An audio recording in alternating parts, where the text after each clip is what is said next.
Hi అండి, నమస్తే. Welcome to my channel. నేను తృప్తిని. ఇవాళ రెసిపీ వచ్చేసి వెల్లుల్లి ఫ్రైడ్ రైస్ అండి. చాలా బాగుంటుంది ఈ రైసు.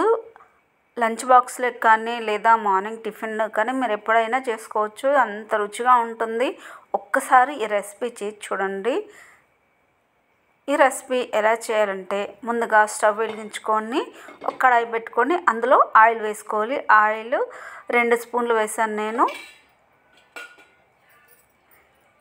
ఈ ఆయిల్ హీట్ అయ్యాక వెల్లుల్లి, ఆవాలు, జీలకర్ర వేసి వేయించాలి. వెల్లుల్లి అనేది కొంచెం ఎక్కువే పడుతుంది, ఎక్కువే తీసుకోవాలండి. అప్పుడే వెల్లుల్లి కారం అనేది చాలా బాగుంటుంది.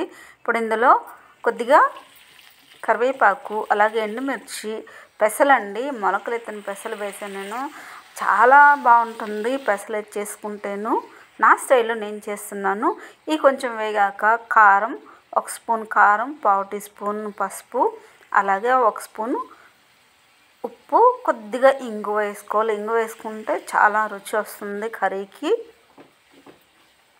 మీరు ఇంక వేరే కర్రీతో తినాల్సిన అవసరమే లేదు. ఎంత బాగుంటుందో ఇలా ఒక్కసారి చేసి చూడండి.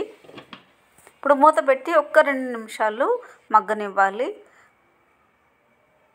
2 నిమిషాల తర్వాత చూడండి, ఆయిల్ కూడా పైకి వచ్చింది. ఇప్పుడు అన్నం ఉడికించి చల్లార్చినాను.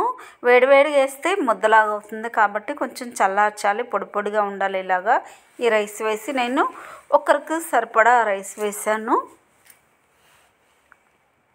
ఇలా కొద్దిగా మరొకసారి కరివేపాకు వేసుకోవాలి. వేడి రైస్లో కరివేపాకు వేసుకుంటే అక్కడక్కడ గ్రీన్గా కనిపిస్తూ బాగుంటుంది. ఇప్పుడు ఈ రైస్ను బాగా కలుపుకోవాలి. ఫ్లేమ్ అనేది హైలో పెట్టుకోవాలి. ఇప్పుడు హైలో పెట్టుకొని మొత్తం రైస్ మొత్తం కలిసేంత వరకు కలుపుకోవాలి. ఒకవేళ ఈ రెసిపీ కానీ మీకు నచ్చినట్టయితే లైక్ చేయండి, షేర్ చేయండి, నా ఛానల్కి సబ్స్క్రైబ్ చేయండి. చివరిలో కొత్తిమీర వేసుకొని గార్నిష్ చేసుకుంటే మస్తు బాగుంటుంది. నేనైతే మా పాపకి లంచ్ బాక్స్ అయితే ప్రిపేర్ చేసినాను. ఈ రోజుకి ఇదే.